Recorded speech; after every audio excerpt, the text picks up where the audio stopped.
You're about to order a 2026 F-150, and you're doing what every smart buyer does now. You're hunting the engine first, and the deal second. And if you're a 5.0 guy, you've probably already heard the rumor from a dealer or a comment section. Ford killed the Coyote. Here's the problem. Ford didn't kill it the loud way. They're doing something sneakier. They're killing it the quiet way. Because the leaked 2026 order guide doesn't read like V8 deleted. It reads like V8 relocated, as in the 5.0 is still alive, but it's getting pushed out of the trims and builds normal people actually buy. And that's the trap, because once the V8 stops being the default, it becomes a tax, a package, a restriction, a longer wait. Sorry, that build isn't available with that wheelbase conversation. So today I'm going to show you what the order guide changes actually mean for you, why Ford is clearly steering buyers away from the 5.0, and the one question that makes the engine choice obvious for the next 5 years. Let's go to war. First, quick reset, no fanboy stuff. Right now, the F-150 engine battlefield looks like this. 2.7 EcoBoost, cheapest to buy, surprisingly strong, generally the default for a lot of trims. 3.5 EcoBoost, the iTow engine, the Torquey King, also the one with the most history attached to it. 3.5 Power Boost Hybrid, big torque plus generator life, but you're buying complexity with your capability. 5.0 Coyote V8, the simple feeling option, no turbos, classic power delivery, the one people buy when they want to keep the truck forever. Now here's where the leak matters, because the 2026 order guide doesn't just shuffle colors and packages, it reshuffles what Ford wants to be standard. And when a manufacturer changes what's standard, it's not random. It's them moving you like chess pieces. Here's the first oh wow change that should make every 5.0 buyer pause. In 2026, Ford shifts the Lariat standard engine away from the 5.0 and to the 3.5 V6. That's not a small trim. Nobody buys. That's one of the most popular nice but not insane trims on the entire lineup. Translation: if you're the guy who used to walk onto a lot, find a Lariat, and assume you could land a V8 without jumping through hoops, Ford just made you pay extra, search harder, or order custom. That's how you kill an engine without deleting it. You don't remove it from the menu. You remove it from the combos people actually order. Then it gets worse, because it's not just Lariat. Tremor also shifts standard engine to the 3.5 V6. Now, to be fair, the 5.0 can still show up as an option there, but that's exactly the point. When the V8 becomes optional, Ford controls it with constraints, allocation, package requirements, and price. You know what that creates? A situation where you go, whatever, I'll just take the 3.5. And Ford wins. Now, before the comments explode, no, this doesn't mean the 5.0 is gone. It means Ford is boxing it in. And the best example of that is the most hilarious part of the 2026 paperwork. They introduce a new appearance/performance style package that requires the 5.0. So they're basically saying, we still want the V8, but only when it helps us sell a special package. That's the strategy. The 5.0 becomes the marketing engine, not the everyday engine. So why is Ford doing this? Because the V8 is expensive for them in two ways: emissions and fleet averages. V6 plus hybrid sells better for compliance math, period. Warranty risk control. And this is where the Coyote fans need to stay calm, because I'm not saying the 5.0 is unreliable. I'm saying Ford has been loading modern engines with features that can turn a simple engine into a complicated one. The 5.0 world isn't just old-school V8 anymore.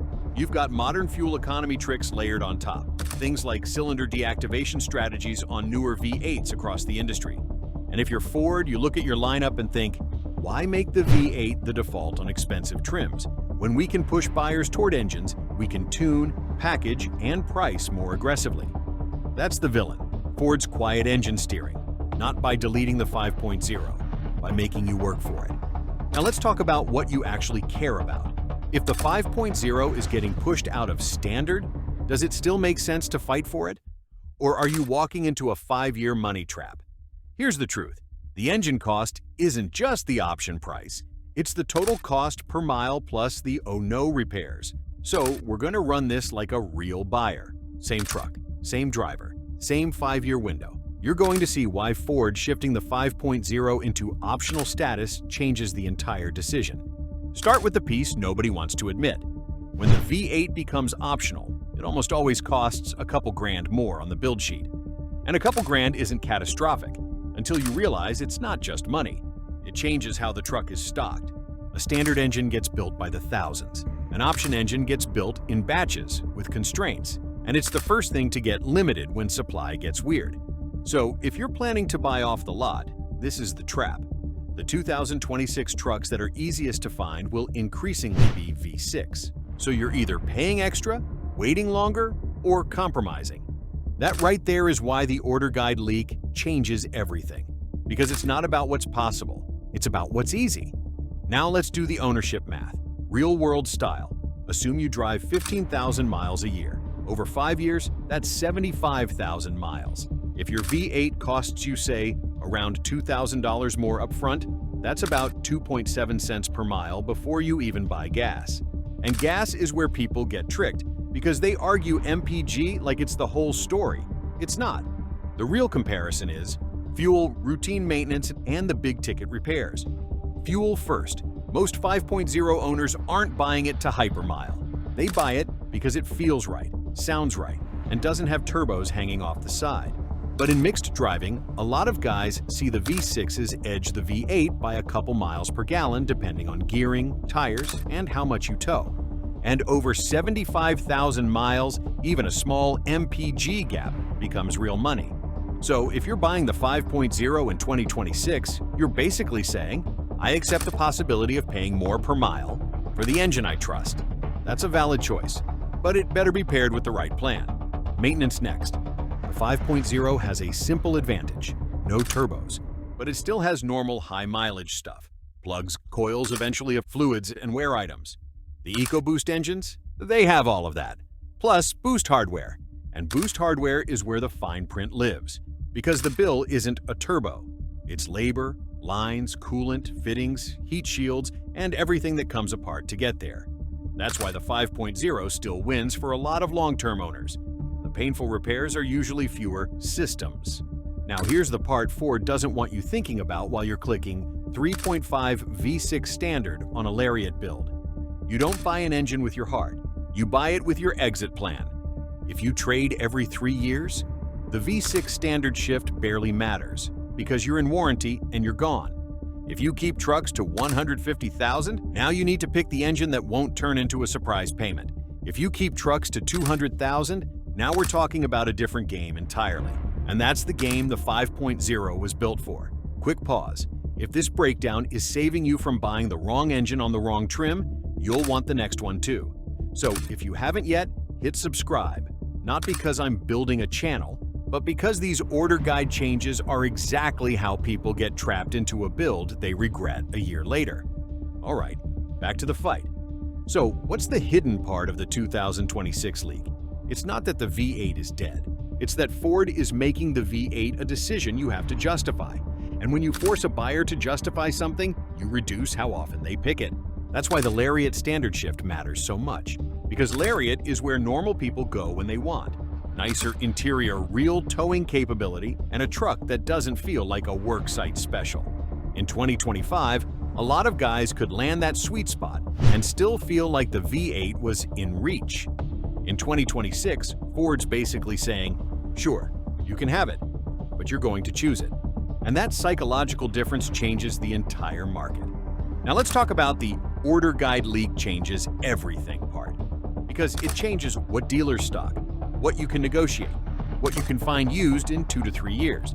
If the 5.0 becomes less common in higher trims, then 2 years from now you'll see more used Lariats with V6, fewer used Lariats with 5.0, and the 5.0 trucks that do exist might carry a premium because the V8 crowd will chase them. So the irony is, Ford pushing the 5.0 into optional might make the 5.0 hold value better, while also making it harder for you to get one at a fair price today. That's the trap. So, what should you do if you're shopping 2026? Here's the decision question that ends the debate. Are you buying the engine you want, or the engine Ford wants you to pick? Because if you're the guy who keeps trucks long-term, does your own maintenance, or just hates complicated boost systems at 150,000 miles, then the 5.0 still makes sense. But your move changes. You don't hope the lot has one. You don't let the dealer talk you into close enough. You order it, or you hunt it like it's a rare trim. And you do it early, before allocations and packages tighten even more.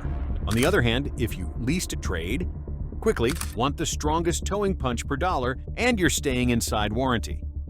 Ford's new standard engine strategy might actually work for you, because you're not paying long-term repair bills. You're paying monthly payments. Different war. Final verdict, no.